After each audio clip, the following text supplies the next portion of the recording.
And away we go, episode 1328 of the Al Galdi podcast. It is Tuesday, May 19th, 2026. It is day one of the NFL's two-day Spring League meeting, which is taking place in Orlando, Florida. We on Monday morning had a report from NFL insiders Ian Rappaport and Mike Garafolo of NFL Network that NFL owners on Tuesday are expected to approve Nashville as the host of Super Bowl 64 in 2030. This would be the first time that Nashville hosted a Super Bowl. The Tennessee Titans are expected to have a new stadium opening in 2027.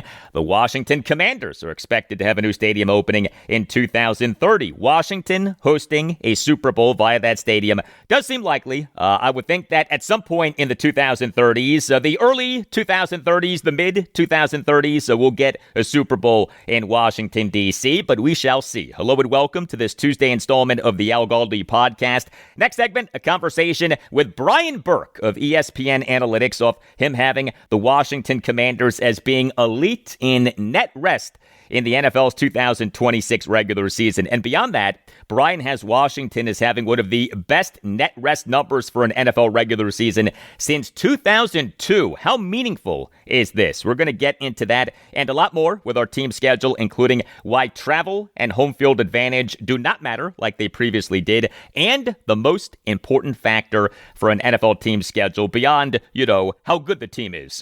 Brian Burke of ESPN Analytics, next segment. And also on the show, I'll talk Washington Nationals and Baltimore Orioles. Each team gave up 16 runs in a loss on Monday evening. The Nats, what a Monday for them. A 16-7, 12-inning loss to the New York Mets at Nationals Park on Monday evening in a game in which the Nats overcame a 5-3 7th-inning deficit, but also gave up 10 runs in the top of the 12th.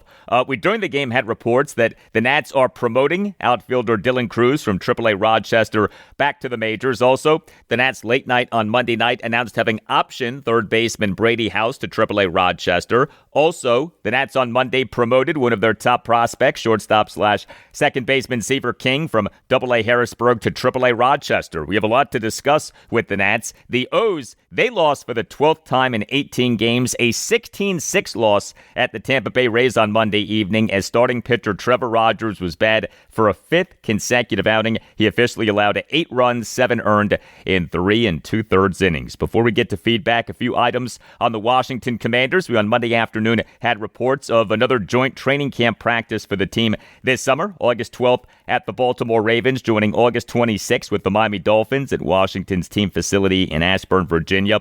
Also, coming out on Monday was an installment of Barstool Sports' Pardon My Take podcast.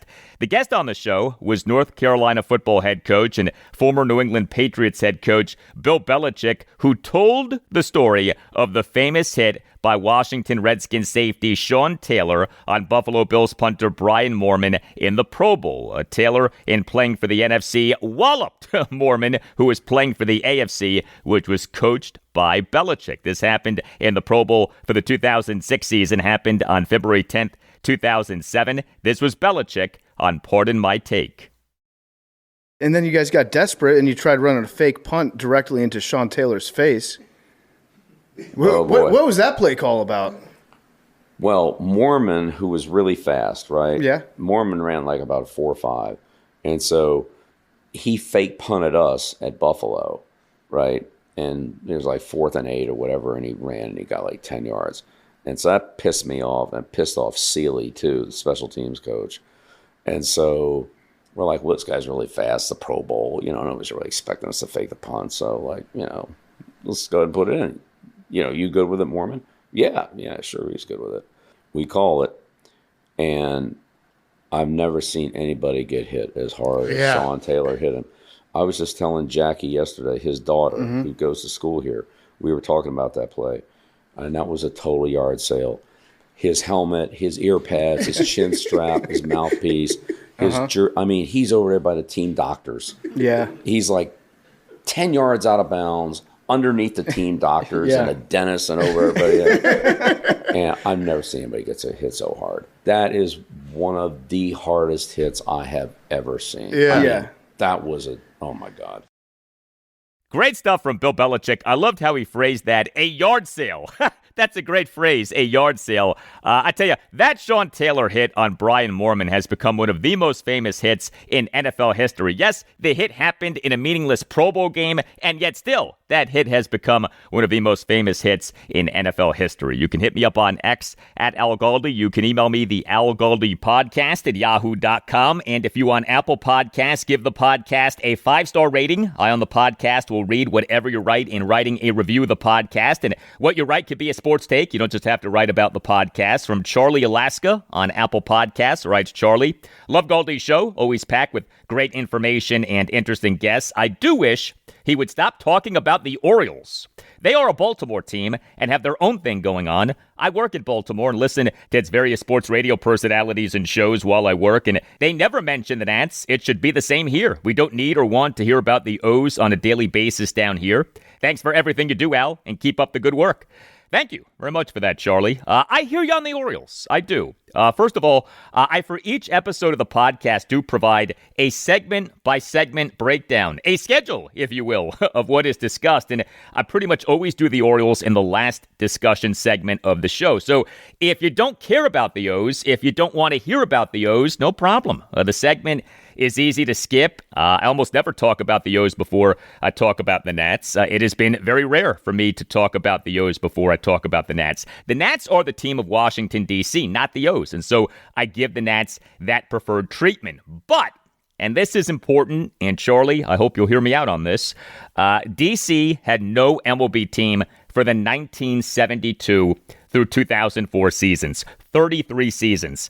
That's a long time. And while there certainly were plenty of people in the D.C. area who did not become Orioles fans, a lot of people did. A lot of people who grew up in the D.C. area in the 70s, 80s, 90s, and early 2000s grew up as Orioles fans. The O's in the 70s, 80s, 90s, and early 2000s were covered like a D.C. team. The Washington Post in the 70s, 80s, 90s, and early 2000s covered the O's like a D.C. team. The regional sports network of the D.C. area in the 80s and 90s, Home Team Sports, HTS, it televised games for the Washington Bullets, Washington Capitals, and Baltimore Orioles. Heck, McDonald's in the 1980s taped a commercial featuring Washington Redskins and Baltimore Orioles players together. Yes, that was a thing. The commercial is on YouTube. A McDonald's commercial from the 1980s with Redskins and Orioles players together. Search for, quote, 1984 McDonald's, I got a taste for McMuffin TV commercial, end quote, and you'll see what I'm talking about. And so a lot of people in the D.C. area who are in their 30s, 40s, and 50s are Orioles fans, not Nats fans. I did not make this the case. I did not create this reality, but this is the reality. I live in Montgomery County, Maryland. I see as much of people walking around in Orioles gear as I see of people walking around in Nats gear. That's the truth. You know, we had longtime ESPN MLB writer and analyst Tim Kirkjian on the Nats Chat podcast in January 2022. Tim and I, at the time, lived close to each other. We may still live close to each other. I don't know if he has moved. But Tim, during that conversation, unsolicited, brought up how where he lives, which is where I live, he sees as much of people walking around in Orioles gear as he sees of people walking around in Nats gear. And so it would be short-sighted of me to, on this comprehensive podcast about D.C. area sports, to only talk Nats and never talk O's. Charlie mentioned that shows in Baltimore don't talk Nats. Yeah, I mean, of course shows in Baltimore don't talk Nats. Baltimore in recent decades didn't go 33 seasons without an MLB team. D.C. did. Big difference. D.C. is a very unique market when it comes to MLB. Two different incarnations of the Washington Senators, then 33 seasons with no team, and now the Washington Nationals since the 2004-2005 offseason. Look, I want to generate the biggest audience possible, okay? I mean, let me just bottom line this. I'm trying to generate the biggest audience possible. I am leaving out a lot of people if I only talk Nats and never talk O's. And so I talk about both teams, but I do give the Nats preference. The Nats are the team of D.C. I hope that makes sense. You don't have to agree with me, but I just hope you get a better understanding of where I'm coming from. All right, well, as the Nats hopefully are in the midst of a successful rebuild, you can successfully rebuild your wardrobe with Quince. Quince makes ordering clothes easy. I just got new shorts from Quince, sand dune colored cotton chino drawstring shorts. So ordering the shorts took minutes, and I right away was able to figure out the right size. And the shorts are great, really comfortable, look good, and feel good with Quince. Quince has all of your wardrobe staples for spring. Think 100% European linen shorts and shirts from just $34. Everything is priced at 50 to 80% less than what you'd find with similar brands. How? Well, Quince works directly with ethical factories and cuts out the middlemen, so you're paying for quality, not brand markup. Everything is designed to last and make getting dressed easy. Refresh your everyday with luxury that you'll actually use. Go to quince.com/Galdi for free shipping on your order and 365-day returns, now available in Canada too. That's QUINCE.com/Galdi. Free shipping and 365-day returns. Quince.com/Galdi.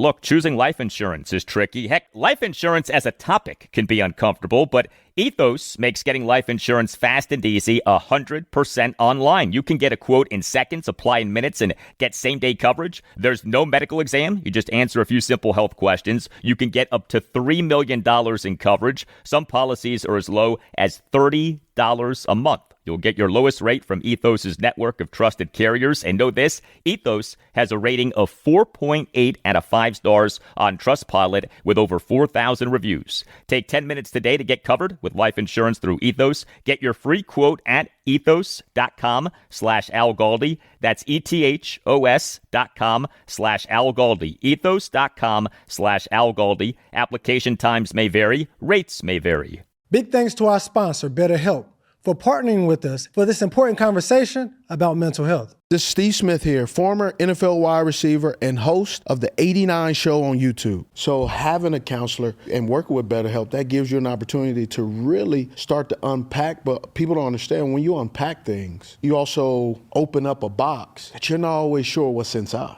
So I think that's why seeing a professional is extremely important. If you need someone to open up to, visit BetterHelp. That's betterhelp.com/89 to get started.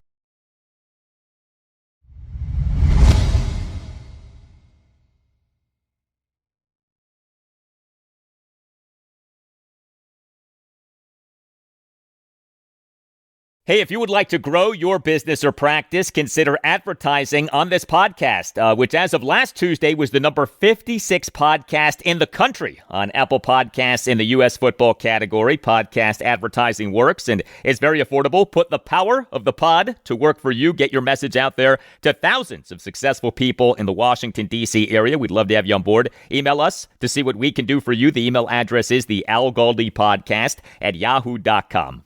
The NFL's 2026 regular season schedule was officially released this past Thursday night. We, on Monday's show, episode 1327, talked about the Washington Commanders for the 2026 regular season being elite in net rest. Net rest is the cumulative sum of a team's individual game rest edges throughout an entire NFL regular season. A rest edge in the NFL is the number of extra days that a team has to rest and prepare for its game versus what the opponent has to rest and prepare for the game. Brian Burke of ESPN Analytics says Washington as ranking tied with the Dallas Cowboys for number 3 in the NFL in net rest for the 2026 regular season at plus 11. And it's not just that.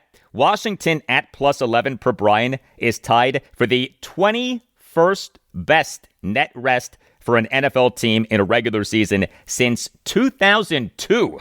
So Washington's plus 11 net rest isn't just elite, it is historically great. I am very pleased to welcome back to the Al Galdi podcast, Brian Burke of ESPN Analytics. So Brian, a true pioneer in the world of football analytics. He founded the website Advanced Football Analytics in 2007. He has created /developed /pioneered a number of stats that now are common in football analytics: air yards, expected points added or EPA, win rates, win probability, ESPN's total QBR. And Brian is maybe most famous for advocating that NFL teams should be going for for it on fourth downs far more often than teams were going for it on fourth downs years ago, long before going for it on fourth down became popular. Brian was in the United States Navy for 15 years. He spent most of those 15 years as an FA-18 carrier pilot, flew numerous combat missions, was awarded the Air Medal, the Navy Commendation Medal, and numerous other personal and unit commendations. He's from Baltimore, now resides in Virginia. You can follow Brian on X at Burke ESPN.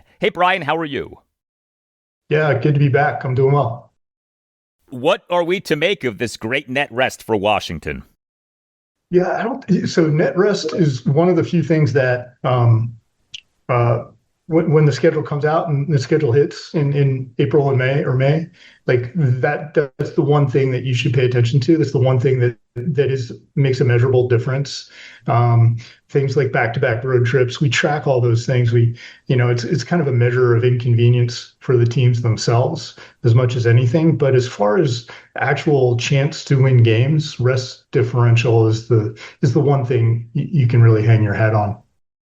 Something that stands out to me is that Washington in the 2026 regular season has at least 2 short road weeks. Week 10 at the New York Giants on Thursday Night Football at 8:15 on November 12th. Week 12 at the Arizona Cardinals on Sunday afternoon, November 29th at 4:25. And Washington could have more short road weeks depending on the 2 TBD games in Week 16 and 17. Week 16 at the Minnesota Vikings on December 26th or December 27th. Week 17 at the Jacksonville Jaguars on January 2nd or January 3rd. So multiple short week road games, and yet Washington has this net rest of plus 11. Net rest has become an increasingly popular metric in recent years. Where'd it come from?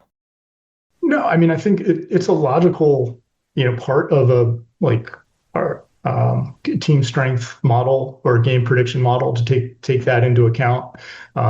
It's been generally known that a game versus an opponent coming off their bye, that you're going to have a disadvantage against that team. They have more time to prepare, more time to recover, rest and recover. So it makes sense. It's a small effect, but it does matter. We can detect it.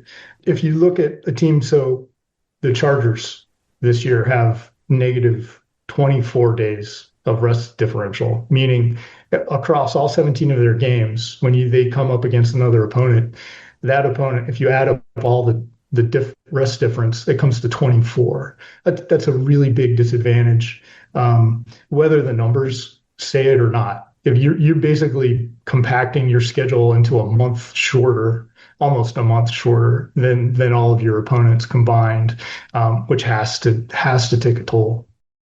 The NFL for the 2026 regular season has some extreme net rest numbers. Per your analysis, the Chicago Bears plus 15, the Buffalo Bills plus 14, the Washington Commanders and Dallas Cowboys plus 11, but then there also are the Los Angeles Chargers minus 24. I guess that the NFL is not too worried about having this extreme variance in net rest. Well, the last few years have been unusual. They're kind of record-breaking in many ways because there's an extra game now. So that's one reason why the most recent seasons sort of pop up at the top of those lists, like most since 2002 when the league reorganized. But yeah, it's still significant. From an analytics perspective, what beyond net rest matters with an NFL team's regular season schedule? Not that impact a game prediction. So for a long time we had travel built in. So if especially for the West Coast teams coming east to play the 1 p.m., there was seen to be a very small effect. So travel difference used to be part of FPI. We since have removed it in the last several years. It's just the effect is so small. Travel these days has really changed over the last few decades. Has become much more convenient and easy, and all these charter jets and everything. So it's not as onerous as it once was. We're getting good perspective on the Washington Commanders' 2026 regular season schedule as we speak with Brian Burke of ESPN Analytics. So travel doesn't matter like it used to. Also, we know that home field advantage doesn't matter like it used to. Why is that? home field advantage is one of the most interesting things to me about sports. It's universal, and everyone has different theories about where it comes from, and I think it comes from multiple directions. Home field advantage has decreased. Like when I was a kid, it was commonly thought that in the NFL, it was like 3 points was the effect when you're looking at a game spread. It's now closer to 2 or under 2. Somewhere between 2 and 1.5 points in a game is the effect. So it's almost been cut in half. And I imagine a lot of that is the travel and the preparation that teams do and the extremes they go to keep their schedules and keep like a professional kind of environment around the players.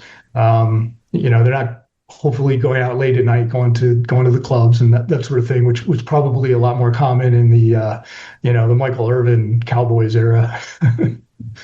You almost never hear about an NFL player getting in trouble via going out the night before a game anymore. I guess that's the beauty of dating apps. You could just bring the fun to you instead of having to go out and seek the fun. Yeah, that's really true. But yeah, home field advantage is so interesting. Like we had this incredible natural experiment in 2020 with home field advantage because we played all these games, hundreds of games across many sports with no fans in the stands. And so now we can and there was still home field advantage. You can still detect a home field advantage. So now we can kind of parse apart like what effect the crowd has on things. But then you don't know how it mediates. Like how does the crowd affect, how does it operate? Like, does it go through? Does it just like embolden the players and it just gives them, more incentive to try harder? Or is it going through the refs? And the refs are human and they're affected by the boos and the jeers and, they don't want to upset 100,000 people. It's just human nature. You can't escape it. And so maybe the replay's gotten better and it's used more accurately, used more effectively. And so maybe that and replay is not affected by home field the way refs may be in theory.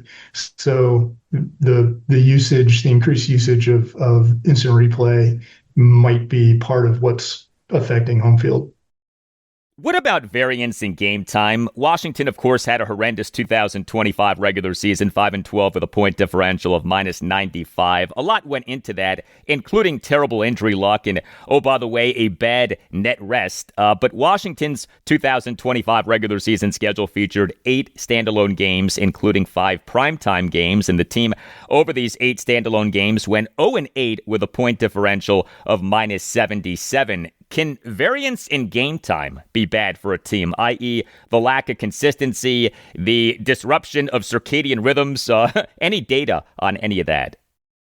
I think for the West Coast teams traveling to 1:00 games, I think there was an effect you could have measured years ago, but I think it's mostly dissipated. The teams that have a lot of these night games and primetime games, we call them island games in the biz. Those are the good teams. So Washington only has 6 1 p.m. Eastern games, and despite being an Eastern time zone based team, they only have 6 1 p.m. Eastern. So that tells you how many sort of 4 p.m. and primetime games they're getting. 3 notable factors for how an NFL team does in a regular season beyond just how good the team is are net rest, injury luck, and quality of opponents. Which of those factors matters the most? Oh, by far, quality of opponent. That's the most important thing. So your schedule. And looking at the schedule now, we can make an estimate on how tough your schedule is going to be. What really matters, though, is how does your schedule not compare overall to the rest of the league, but more like how does it compare to your division? So you get these matchups. Now there used to be 3 games. Now there's 4, which are kind of strength of schedule games where you match up against the same rank order that you finished the previous season. So that does matter. So yeah, I'm a Baltimore fan. And so, we had first place schedules for, or my dog's making noise. We had a first place schedule for many years. And then I think they finished in 3rd last season. And so they'll get, or maybe 2nd, I don't know, but that's a big difference. Instead of drawing Kansas City, you get Denver, or instead of drawing the Bills, you get the Patriots, which makes a big difference. To drill deeper on the significance of quality of opponents, what matters more, the quality of opposing teams' quarterbacks or the quality of opposing teams' defenses? So offense and defense, their relative importance, they kind of matter exactly the same when you measure it scientifically. The difference between an offense and defense is that the spread of offenses is much wider than the spread of defenses. So it does have a bigger impact. You would always prefer, if you had your choice between being the number 1 offense and being the number 1 defense, you would always prefer to be the number 1 offense because that has a broader effect. That's pretty much, so I would say on the offense, you would key on the opponent's offense. Defense regresses stronger from year to year. It's a little less predictable. And the reason is the quarterback. So the quarterback's generally a fixture. You have these franchise quarterbacks, Mahomes and Allen and or even Dak Prescott in the NFC East. They're very, very good, and you can kind of rely on them to kind of be as good as they've been in the past. And the quarterback, it's just such a huge part of the sport. It's just a passing league, and the quarterback affects so much. It's not additive where you kind of like, you could say, oh, it's 50% quarterback and 50% the other 10 members of the team on the field on offense. They kind of, there's this like overlap. It's an interaction effect. So the common example I give is Joe Montana and Jerry Rice. They're both 10s. In terms of a player strength from 1 to 10. In baseball, they would add up to a 20. In football, they multiply out to 100 because of the interaction effect. So the quarterback, it is very, very difficult to say exactly how much the quarterback matters. You can estimate like a point difference. Like when they get injured, we can say, oh, this is, the difference between how good this quarterback is and this other quarterback is this many points in terms of the point spread. We can kind of give an estimate of that, but parsing apart exactly their contribution is quite difficult. So if you have to choose, you'd rather have a schedule loaded with opponents with good defenses than you would have a schedule loaded with opponents with good quarterbacks. Yeah, if I'm looking out of my schedule, I'm circling the quarterbacks. But injury luck matters to your opponent too. So sometimes when you look back at these like historically great defenses, I'm sorry to bring up Baltimore again, but their 2000 season was just incredible. But probably the second best defense of all time behind them was probably the same year Titans. And they were in the same conference at the time, and they had kind of had the same schedule, and they played a bunch of teams without their starting quarterbacks. And that's kind of how their records and their stats and everything became so gaudy, is because you just kind of lucked into game after game after game of second string and third string quarterbacks. Is there more variance with defense in the NFL now as compared to yesteryear? Well, I think we're in kind of a transition, or maybe toward the end of a transition, in terms of how defenses have evolved to handle passing attacks. So you can kind of see that with the coverage proportions. It used to be a lot of kind of landmark cover 3, got to stop the run, and now it's more like quarters, like cover 4 based, split safety defenses where you have 2 safeties at the start of the play, and then they rotate into a 3 shell coverage, or so defenses have kind of learned, they've gotten smart where they're not going to sell out to stop the run so much as they used to. And now they're kind of, stop the pass first kind of more mindset. And so I think some teams are ahead of others in terms of adapting over the last few years. So that could cause increased variance among teams, like maybe spreading out the defense distribution a little wider than it had in the past. Brian Burke of ESPN Analytics. Brian, thanks. All the best. Okay, thanks.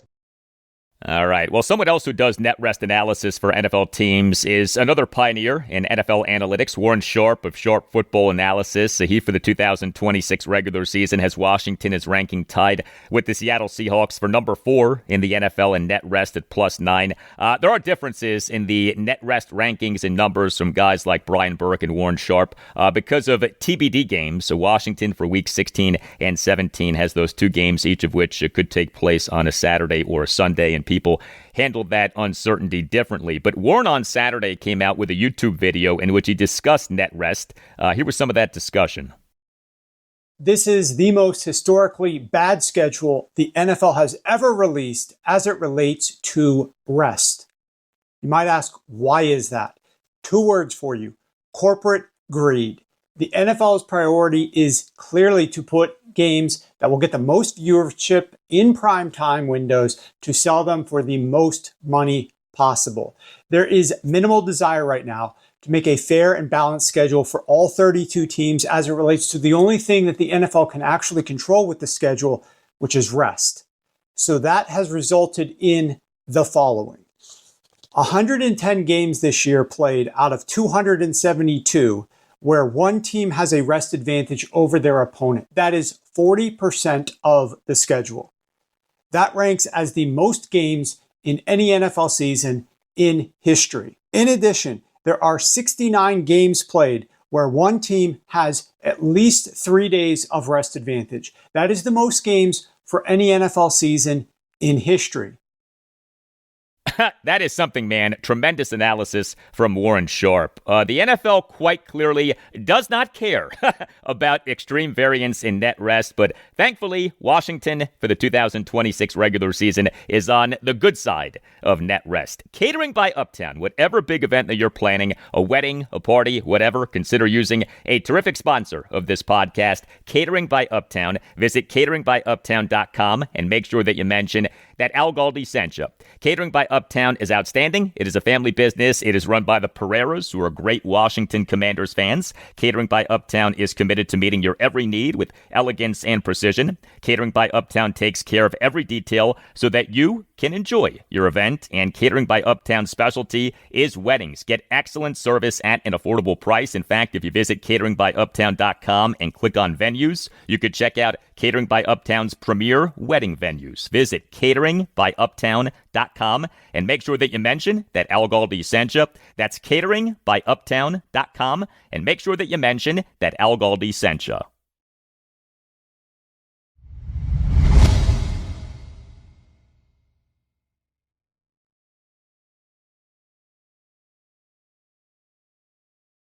Well, what a day Monday ended up being for the Washington Nationals. The Nats on Monday promoted shortstop/second baseman Seaver King from Double-A Harrisburg to Triple-A Rochester. He, per MLB Pipeline, is the Nats' number 8 overall prospect. The Nats took him with the number 10 overall pick in the 2024 MLB first-year player draft out of Wake Forest. We on Monday evening had reports that the Nats are promoting outfielder Dylan Cruz from Triple-A Rochester back to the majors. The Nats on March 20th announced having option cruise to Rochester off his horrendous exhibition season. And we on Monday evening had a crazy game for the Nats, a 16-7 12-inning loss to the New York Mets at Nationals Park in Game 1 of a 4-game series. This was a game in which the Nats overcame a 5-3 7th-inning deficit, but also gave up 10 runs in the top of the 12th. The game took 4 hours and 8 minutes. The Nats in MLB's 2026 regular season now are 23-25, are number one in MLB in runs scored at 262, and are dead last in MLB in runs allowed, 284. How about that juxtaposition? Number one in MLB in runs scored, dead last in MLB in runs allowed. But let's do some more on Dylan Crews and Seaver King. So Jacob Young, he on Monday evening as the Nats starting center fielder and number 6 batter drew a 2-out hit by pitch on his ribs in the Nats 2-run second, ended up leaving the game. Him going on the 10-day injured list could be the corresponding roster move to the Nats promoting Dylan Crews back to the majors, but the reporting is that the promotion already was in the works. For what it's worth, x-rays on Jacob Young's ribs were negative. He is said to have a bad contusion and is said to be day-to-day, at least for now. And, oh, by the way, the Nats late night on Monday night announced having optioned third baseman Brady House to Triple-A Rochester. This may well be the corresponding roster move to the team promoting Crews back to Rochester, but we'll see. More moves could be coming off all of the pitchers who the Nats used on Monday evening. But Dylan Crews, how he does in this latest stint at the major league level is such a big deal in this Nats rebuild. This is his age 24 season. The Nats took him with the number 2 overall pick in the 2023 MLB first-year player draft out of LSU. He was viewed as a near major league ready player, but he over his first 2 MLB regular seasons, 2024 and 2025, had an OPS of just 634 and an OPS plus of just 79 over 454 plate appearances.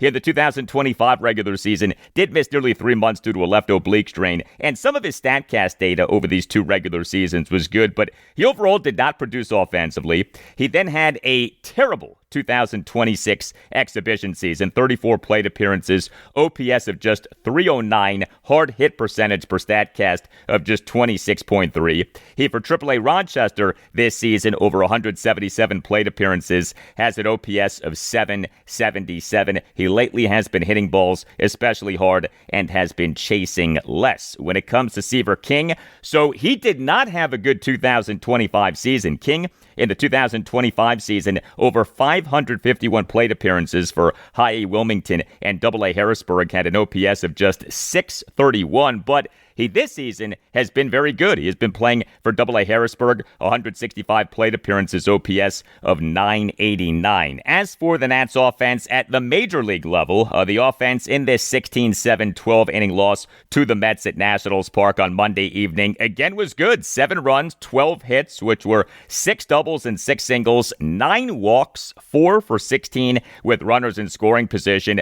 However, the Nats could have and should have scored even more runs. So the Nats in the bottom of the 7th had the bases loaded with no outs, but scored just 1 run, which came on a C.J. Abrams RBI sac fly to cut the Nats deficit to 5-4. The Nats in the bottom of the 10th had the bases loaded with 1 out, but did not score, keeping the game tied at 5. We had multiple Nats players coming off the bench and doing well.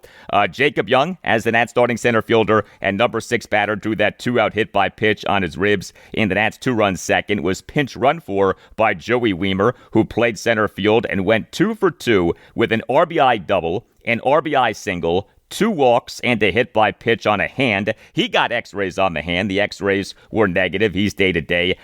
There was so much going on with this game. And Curtis Mead, he came off the bench and played first base. He went 1 for 2 with an RBI double and 2 walks. Mead in the Nats 1-run 8th had a 2-out opposite field RBI double to the right center field gap to tie the game at 5. James Wood, he is the Nats starting right fielder and number 1 batter, went 3 for 6 with a double, an RBI single, another single, and a walk. But he committed 2 errors, and on the same play, and he had another defensive mistake. Wood, in the Mets' 1-run second, committed 2 errors on 1 play. He, on a 2-out opposite field single by Tyrone Taylor to right field, committed a fielding error and a throwing error, allowing Taylor to get to third base. The next batter, Luis Torrens, had a 2-out full count RBI double down the left field line for a 1-0 Mets lead. And Wood, in the Mets' two-run fifth with runners on first and second, caught an opposite field fly ball by Bo Bichette for the first out, but Wood threw the ball to third base as opposed to second base, allowing the trail runner, Carson Benj, to tag up from first base to second base, in addition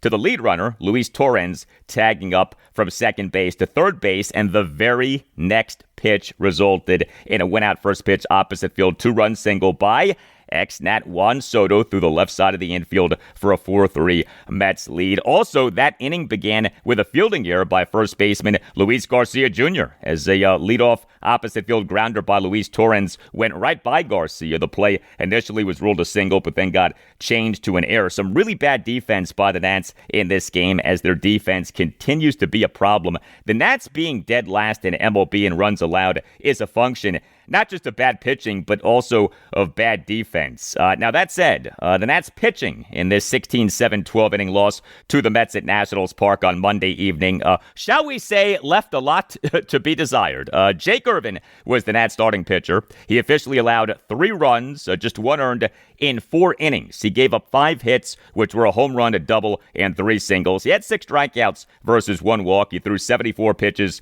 47 strikes, 27 balls. So the homer that Irvin allowed came in the Mets' 1-run fourth, in which he gave up a leadoff first pitch homer by Brett Beatty to center field to cut the Nats' lead to 3-2. The homer went a projected 451 feet per Statcast. Also, the Nats committed 3 errors during Irvin's time in the game. He did some good things as his velocity was up and he was hurt by some bad defense. But bottom line, he lasted for just 4 innings. Jake Irvin now in this regular season, 10 games, all starts, ERA of 5.59, whip of 1.46, strikeouts per 9 innings of 9.84. That's encouraging. His strikeout rate is way up, was just 6.20 for last regular season, but that ERA of 5.59, not good. The Nats relief pitching in this 16-7 12-inning loss to the Mets at Nationals Park on Monday evening ended up being quite bad. 5 Nats relievers and a position player, third baseman / second baseman Jorbit Bibas, officially combined to allow 13 runs, 10 earned in 8 innings. PJ Poulin officially allowed 1 run in 1 inning. He and the Mets' 2-run fifth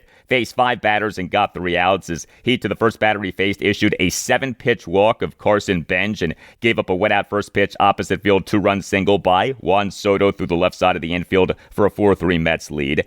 Mitchell Parker was good. He allowed 1 run in 3 innings. Parker in the top of the 7th allowed a run, gave up a wet-out solo homer by Bo Bichette to left field for a 5-3 Mets lead. The homer went a projected 409 feet per Statcast, but Parker tossed a scoreless top of the 6th and a perfect top of the 8th. Orlando Rebolta was good. He tossed a perfect top of the 9th on just 9 pitches. Gus Varland allowed 1 run, unearned, in 2 innings. He tossed a scoreless and hitless top of the 10th. He, in the top of the 11th, allowed an unearned run. Also in that inning was him committing a throwing error on a pickoff attempt, as the Nats had 4 errors in this game. And then came the Mets' 10-run 12th. Paxton Schultz officially allowed 7 runs, 6 earned in a third of an inning. He, in what ended up being that 10-run 12th for the Mets, gave up 5 singles and issued an intentional walk. And third baseman / second baseman Jorbit Bibas, he officially allowed 3 runs in 2/3 of an inning. He, in the Mets' 10-run 12th, gave up 2 doubles and 2 singles. This game was drunk, man. Game 2 for the Nats against the Mets at Nationals Park. Tuesday evening at 6:45, the Nats have listed Foster Griffin as their probable starting pitcher for the game. We've all been there. You're away for the weekend, the big game is on, and you realize you're restricted from watching. Or maybe you're trying to check the latest lines on your betting app, but your local network is blocking the site. These are the ultimate unforced errors. You can prevent this from happening to you with IPVanish. IPVanish is the powerhouse VPN designed to keep you in the game no matter where you are. IPVanish helps you stay connected to your favorite team and streaming services while you travel, but it's not just about watching the game. For the bettors out there, IPVanish provides an extra layer of security and privacy that helps you access your account safely on public Wi-Fi. Plus, IPVanish is lightning fast, so you won't have to worry about lag during those crucial live betting moments. Right now, get a massive discount at IPVanish.com. That's IPVanish.com to get started today. Secure your play and go to IPVanish.com.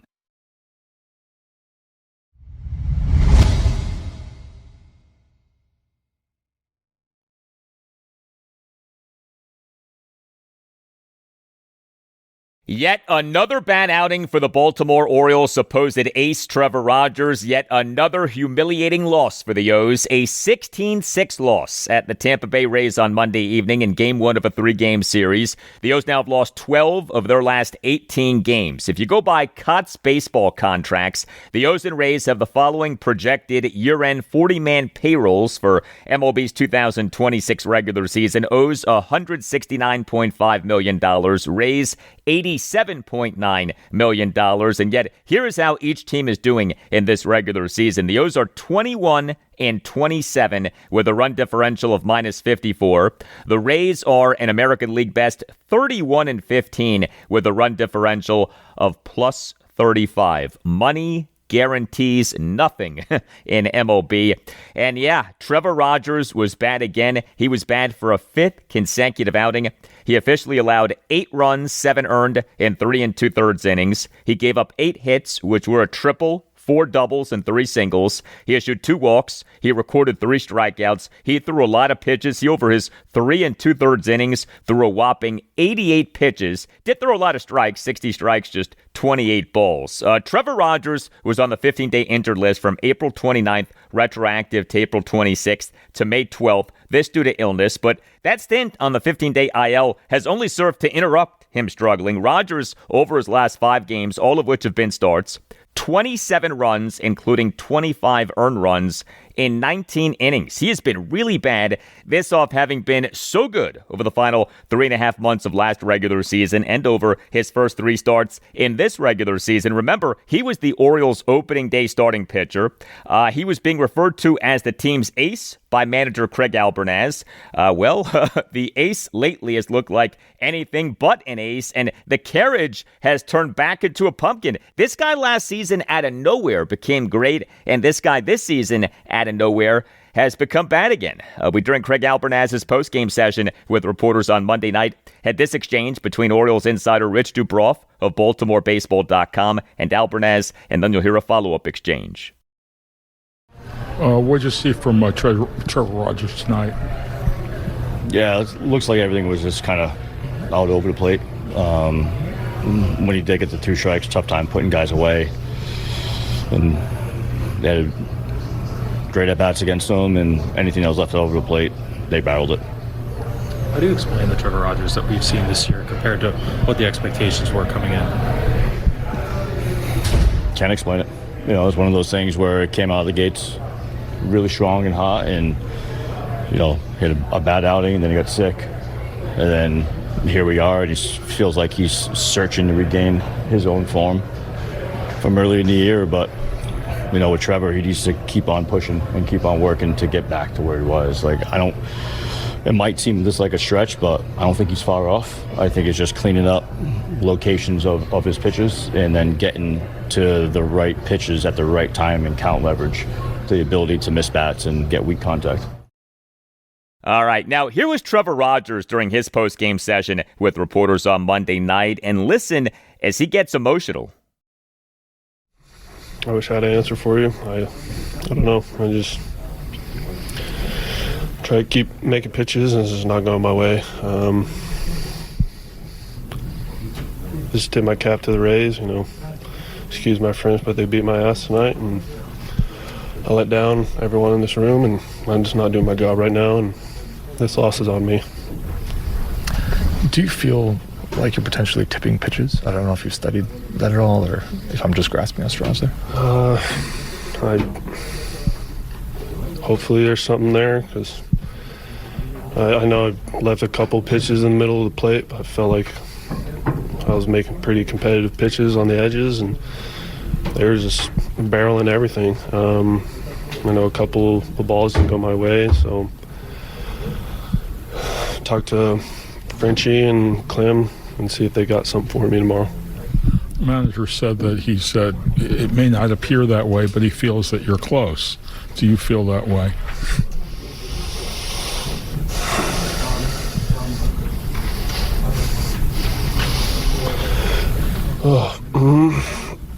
Trying to be as professional as I can. Deep down, I think so. The past 4 or 5 starts, it's just been one inning. where it's just gone off the rails with 2 outs. Just nothing has gone my way. I feel like I'm really close. I still have the belief in myself. I know how good I can be. I'm just doing the complete opposite right now. Hopefully that answers your question. I don't know. Your velo ticked up a little bit tonight. When you look at your velo, your shape and usage, any of that stick out as something you could fix, or any answers there? Yeah, I like where the velocity's at. I'll always trust my fastball, but at the end of the day, when it's getting turned around and barreled up every time, you got to make an adjustment, and I got to do a better job at making an adjustment and doing a better job for this team, because I'm not doing that right now, and it's very, very frustrating. But I just got to keep showing up for the guys, and hopefully this turns around, because we've got a lot of baseball ahead of us, and just gotta keep working. Really rough stretch right now for Trevor Rogers. I feel for the guy, but your bottom line this, the O's for this regular season now have a starting pitching ERA of 5.24. The starting pitching has been awful. The Orioles relief pitching in this 16-6 loss at the Rays on Monday evening was bad. 3 Orioles relievers and a position player, infielder/outfielder Weston Wilson, officially combined to allow 8 runs in 4 1/3 innings. Cameron Foster officially allowed 4 runs in 1 1/3 innings. He and the Rays 4-run 5th. Gave up a one-out first pitch opposite field 3-run homer by Junior Caminero to right field for a 12-4 Rays lead. Dietrich Enns allowed 4 runs in 1 inning. He and the Rays 4-run 6th, allowed 4 runs on a double, 2 singles, and 3 walks. Andrew Kittredge did toss a perfect bottom of the 7th. And infielder/outfielder Weston Wilson, he did toss a scoreless bottom of the 8th, despite beginning his outing by giving up back-to-back singles. But here's the takeaway with Wilson. This was his 3rd pitching appearance in this regular season. We're still not through May, and yet already the O's have a position player having pitched in a game 3 times. That's how often the O's are getting blown out. The bright spot for the O's in this 16-6 loss at the Rays on Monday evening was the offense. 6 runs, 12 hits, which were 2 home runs, 4 doubles, and 6 singles, 3 walks, 3 for 14 with runners in scoring position. The O's got to Rays starting pitcher Shane McClanahan. He allowed 4 runs in 5 innings. Adley Rutschman, another good game. He is the Orioles starting catcher and number 3 batter, went 2 for 4 with a solo homer, an RBI single, and a walk. Rutschman in the Orioles' 1-run 7th had a 1-out solo homer to right center field to cut the Orioles' deficit to 16-5. The homer went a projected 419 feet per Statcast. Rutschman for this regular season now has an OPS of 859. Pete Alonso, he is the Orioles starting DH and number 4 batter, went 3 for 5 with a 2-run double and 2 singles. Alonso in the Orioles' 3-run 5th had a 2-out 2-run double off the wall in left center field on a 1-2 pitch to cut the Orioles deficit to 8-4. Alonso for this regular season now has an OPS of 730. But the O's scored 6 runs and yet lost by 10 runs. By the way, second baseman Jackson Holliday is back. The O's on Monday evening announced having activated Holliday off the 10-day injured list. He had been on that since March 25th, retroactive to March 22nd. This due to having undergone surgery to address a fractured hamate bone in his right wrist on February 12th. Also, the O's on Monday evening announced having option catcher Maverick Hanley to Triple-A Norfolk. Holliday, however, did not play on Monday evening, and he did not miss much. During Craig Albernaz's postgame session with reporters on Monday night had this exchange between Orioles insider Andy Koska of the Baltimore Banner and Albernaz, and then you'll hear a follow-up exchange. Every loss counts the same, but the manner of loss can be disheartening for the fan base. I mean, how do you feel like, is there a message to them as when you think of how this team can rally together and play better baseball? Is there a message to them that says, like, hey, this is not the product that the Orioles are happy with, but there's a turn around the corner? Yeah, that's why we play every day, and it's not like football where we play once a week or basketball. Like, we have to turn the page fast, and our guys have shown the ability to do that. It's just one game, and we still have the ability to win the series, and just like any game, we got to come out and try to win the next day and turn the page and put our work in and get KB on the mound tomorrow. So we feel really good about where we're at. Do losses like this force you to look in the mirror a little bit and say we need to reevaluate things? not every loss is the same. I mean, they put the ball in play and had a lot of great hits and great at-bats and got good pitches to hit and didn't miss them. And we just got to keep on sticking with our process. And we're always looking in the mirror and adjusting stuff, good or bad. It doesn't matter if we're winning games or losing games. We're always trying to adjust and get better, just like our players are, our staff as well too, and that's the goal around here. Yeah, things are not going well for the O's right now. Game 2 for the O's at the Rays Tuesday evening at 6:40. The O's have listed Kyle Bradish as their probable starting pitcher for the game.